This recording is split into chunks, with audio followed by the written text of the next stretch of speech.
मेरे प्यारे दोस्तों, मित्रों और साथियों, सादर नमस्कार। मैं मिस्टर शांतिलाल डंसेना, बड़े डूमरपाली, राबर्टसन, खरसिया, जिला रायगढ़, छत्तीसगढ़, भारत से हूँ। मित्रों, अगर आप हमारे इस YouTube चैनल को पहली बार देख रहे हैं तो सब्सक्राइब कर दें और बेल आइकन का जो घंटी है उसको भी क्लिक कर दें और ऑल ऑप्शन का चयन करना होगा। मित्रों, शुरू से अंत तक ज़रूर सुने, वीडियो को देखें और अनुभव भी करें।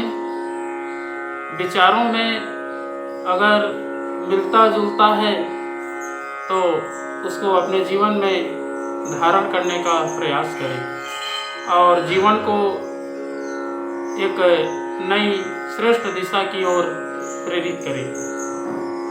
अच्छा लगे, मन कहे, उचित लगे तो एक लाइक ज़रूर दें। लाइक करना तो बिल्कुल ना भूलें। मित्रों, अगर कोई विशेष सुझाव देनी है, हमें विचारों में कोई प्रकार के संशोधन की आवश्यकता अनुभव होती है तो आप हमें कमेंट बॉक्स पर सूचित करें और हमें मार्गदर्शन देने की कृपा करें। मित्रों,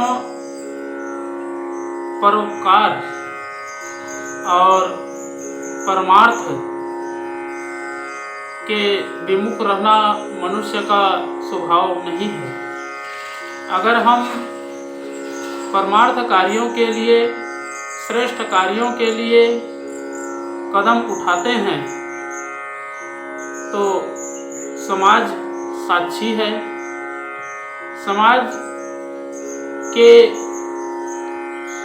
वशीभूत होकर के हम अपना बहुमूल्य जीवन का निर्धारण करें, क्योंकि समाज ही हमारे उपकार का अविच्छिन्न अंग है, जिसके माध्यम से हर प्रकार के गतिविधियों में सहयोग प्राप्त होता है,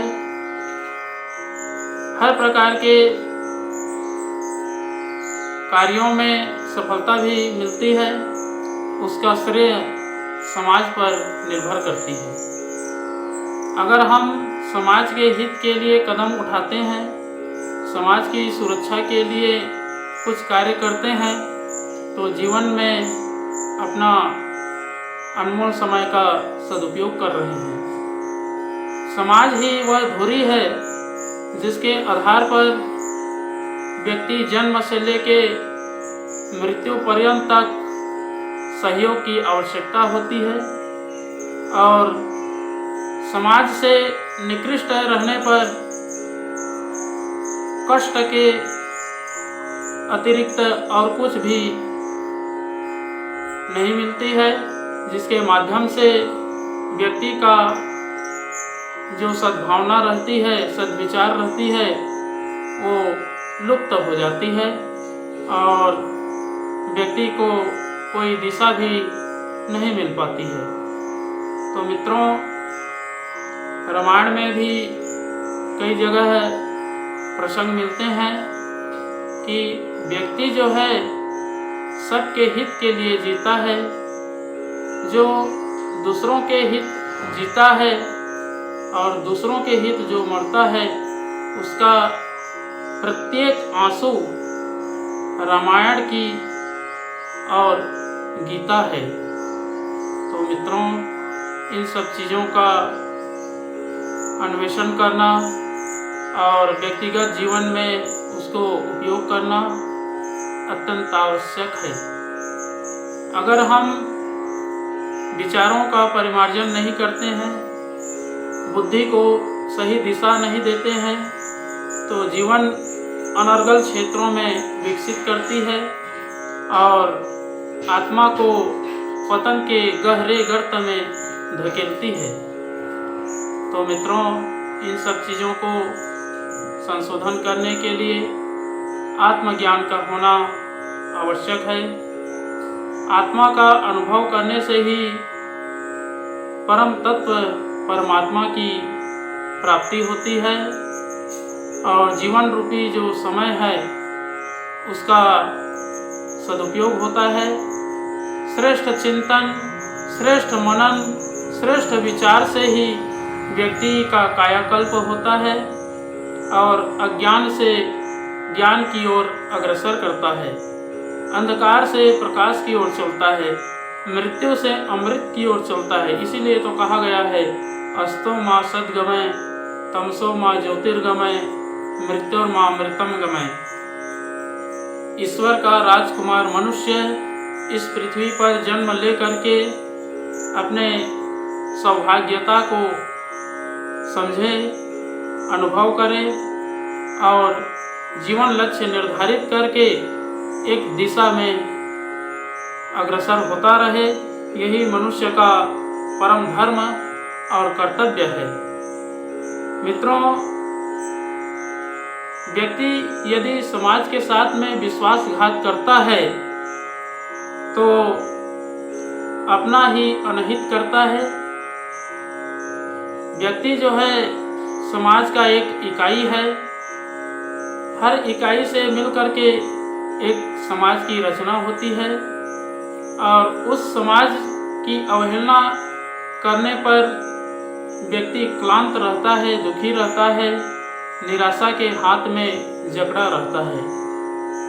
अगर इस चंगुल से छुटकारा पाना है, मुक्ति पाना है तो अपने व्यक्तित्व का परिष्कार करना पड़ेगा और मनुष्य को मनुष्यता का अस्तित्व को भी जानना पड़ेगा, समझना पड़ेगा। तब कहीं जा कर के समाज की सेवा, दूसरे की सेवा कर सकते हैं। इन सब चीज़ों का संशोधन करने के लिए मार्गदर्शक के रूप में गायत्री महामंत्र एक आधार है। इसका अनुसरण करने से जीवन दिव्य विभूतियों से भर जाता है और अलौकिक दिव्य शक्तियाँ प्रवाहित होती है। जो व्यक्ति गायत्री महामंत्र का उच्चारण करता है उसके मुखमंडल में आभा कांति की छलक चमक दिखाई देती है। तो आइए मित्रों, एक बार गायत्री महामंत्र और एक बार सबके उज्जवल भविष्य, दीर्घायु जीवन, स्वास्थ्य की रक्षा के लिए महामृत्युंजय मंत्र का उच्चारण मेरे साथ साथ में करने का प्रयास करें। ओम भूर्भुवः स्वः तत्सवितुर्वरेण्यं भर्गो देवस्य धीमहि धियो यो नः प्रचोदयात्।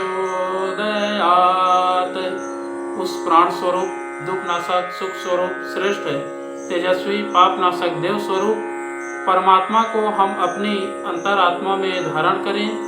वह परमात्मा हमारी बुद्धि को सत्मार्ग की ओर प्रेरित करे। ओम हौम जोम सह ओम भूर्भुवः स्वः ओम त्र्यंबकं यजामहे सुगंधिं पुष्टिवर्धनम् उर्वारुकमिव बन्धनान् मृत्योर्मुक्षीयमामृतात्। ओम स्वः भुवः भुः ओम सः जूं हौं ओम। मृत्युंजय महादेव त्राहि मां शरणागतम् जन्म मृत्यु जरा व्याधि पीड़ितं कर्म बंधनाय। ओम असंभवं संभव कर्तुमुद्यतं प्रचंड झंझावृत्तिरोध सक्षमं युगस्य निर्माणकृते समुद्यतं परम महाकालमं नमाम्यहम्। ओम अस्तो मा सद्गमय तमसो मा ज्योतिर्गमय मृत्योर्मामृतं गमय। परम पूज्य गुरुदेव, वेद मूर्ति, तपोनिष्ठ, युग दृष्टा, युग प्रवर्तक पंडित श्री राम शर्मा आचार्य जी, प्यार और प्रेम से परिपूर्ण रसास्वादन कराने वाली परम वंदनीय माता जी भगवती देवी शर्मा जी और आद्य माँ गायत्री,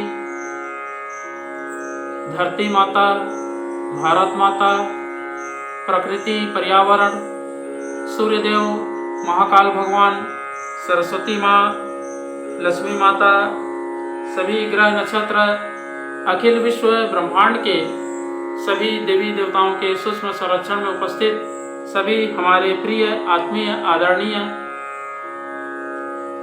सम्माननीय हितैषी देवतुल्य भाइयों, देवी स्वरूपा माताओं बहनों, मेरा सादा प्रणाम।